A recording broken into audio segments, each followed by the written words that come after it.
Hello and welcome back to the horror of video games. Today I'm talking about difficulty in horror games. I had a few observations when playing Resident Evil, and it's the fact that when you're playing on normal difficulty, the game actually starts to become easier as the game develops. For example, I would say the first 20 minutes of Resident Evil starts off to be very challenging, managing the mansion and the level design.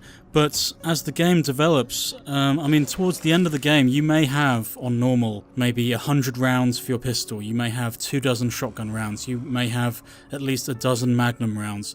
It's like the game becomes increasingly easy as you go through the game, which is kind of unusual because most games, generally speaking, they will become ever increasingly more difficult as the game develops, whereas in Resident Evil, it just becomes easier. And it's kind of strange, really, because when I'm in the lab section in Resident Evil, when I'm getting to the end of the game, it's so easy. I could just use my pistol, I could just unload with my pistol, I could use my shotgun or a few magnum rounds. It really doesn't make any difference at all on normal because you've got buckets of ammunition, and when you go down to fight the tyrant, you're given another at least 6 more shotgun shells. I think on easy you get 12 more shells before the tyrant. And I just wanted to point out the fact that Resident Evil actually becomes easier as the game develops. Now, you may say, why is this? Why does Resident Evil get easier? It's because one of the main reasons is the fact that it's the control scheme in Resident Evil. The fact that you can't specifically aim anywhere in this game. You can point upwards, you can point downwards, but you can't specifically say, I want to shoot this guy in the leg, I want to shoot this guy in the arm, or whatever.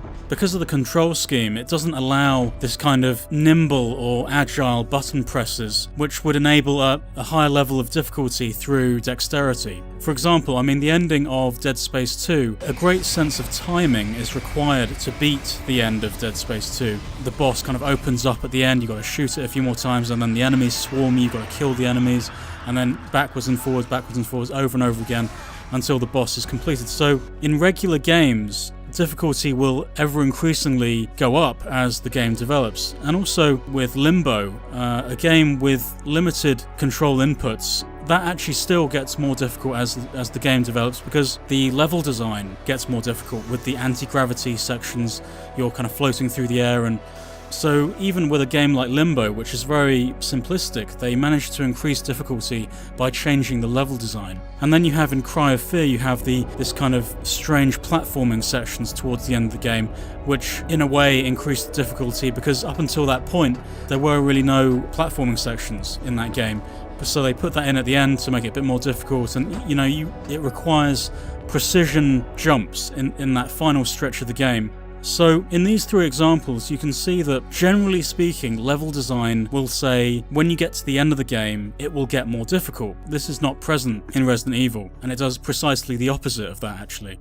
For example, the level design of Resident Evil, the first half of the game, when you're in the mansion, that is the most complex level design seen in the entire game. Whereas when you get to the lab section, it's all linear. The residence is linear, you've got the mine section is linear. So the game starts off as being really complex in the mansion, really, really sophisticated level design.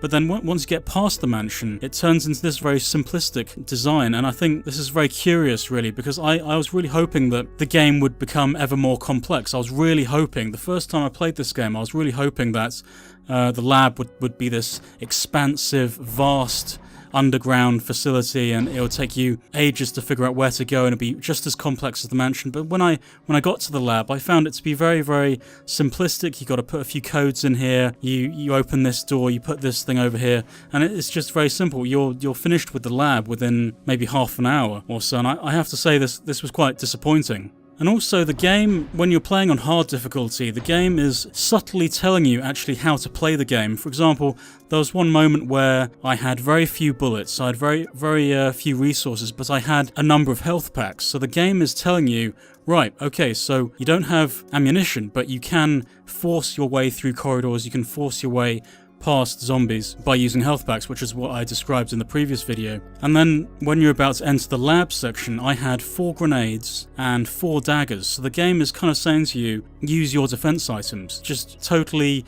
use your defense items to just force your way through the level, and that's exactly what I did. and you actually pick up more frag grenades as you go along in the lab section. So even on hard difficulty, the game does become easier. You have so many defense items, you have a fair stash of bullets. I'd say you have about 50 pistol rounds and maybe a dozen shotgun rounds and a dozen magnum rounds or so, give or take.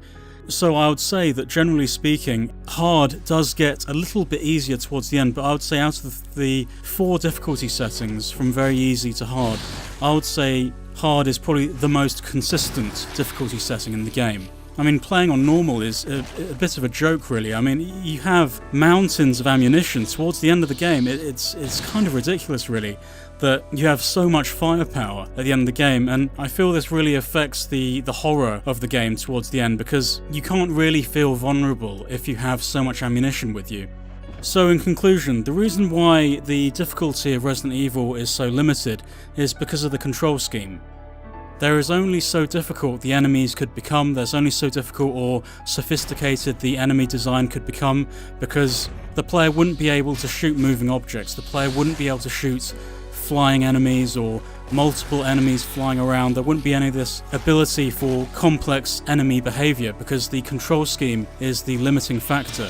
So from the outset, the tank controls of Resident Evil prevents it from ever being truly, in terms of combating enemies, it stops it from being a truly difficult game in that respect, because like I say, you wouldn't be able to shoot multiple flying enemies and small enemies and large enemies, and you know, so it's the control scheme which on a very default based level stops the game from being extremely difficult.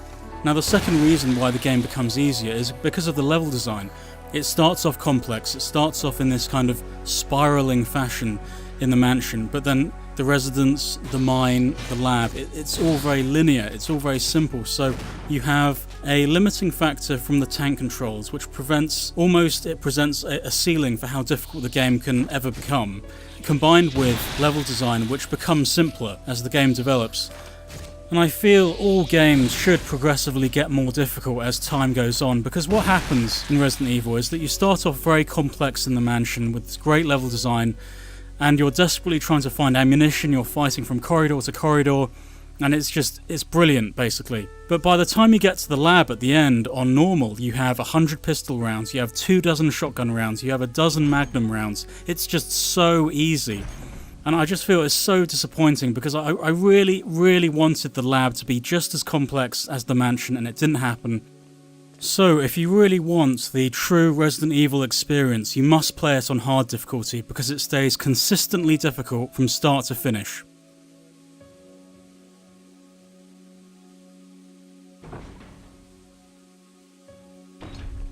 Okay, so that's the end of the video. Hope you enjoyed it. Don't forget to comment, rate and subscribe. You can tweet me at thehorrorofvg, or you can see my blog at thehorrorofvideogames.com. See you next time.